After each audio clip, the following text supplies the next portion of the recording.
बिस्मिल्लाहिर्रहमानिर्रहीम सलातुस्सलामु अलैका या सय्यदी या रसूलल्लाह खैरुकुम मन तअल्लमल कुरान व अल्लमा हमीद अली मदनी ऑनलाइन दर्स निज़ामी। आज हम आपके सामने इंशाअल्लाह हुरूफ जारा के बारे में बताएंगे। जो हरूफ किसी इसम पर दाखिल होकर उसे जर देते हैं उसे उन्हें जारा कहते हैं।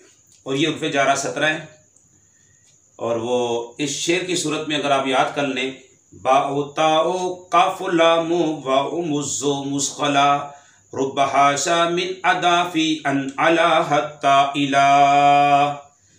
बाओ ताओ काफ लाम वाओ मुज़्ज़ो मुस्खला रुब्बा हाशा मिन अदाफी अन अला हत्ता इला। ये अगर आप याद कर लें तो आपके लिए फ़ायदेमंद है, बहुत ज़्यादा फ़ायदेमंद है। और इसम पर दाखिल होते हैं उसे झर देते हैं। देखें ये उस्मानु फिल जन्नती, ये फ़ी हुर्फ़े जारा में से फ़ी आ रहा है, इसने इसे झर दिया है, इसकी वजह से ये मजरूर है।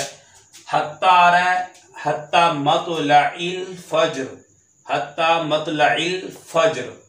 तो ये हरूफ आपको याद कर लें तो आपको ज़्यादा फ़ायदेमंद होंगे इंशाअल्लाह ताला। हुरूफ जारा 17 है। बाओ ताओ काफो लामो वाओ मुज़्ज़ो मुस्खला रुब्बा हाशा मिन अदाफी अन अला हत्ता इला।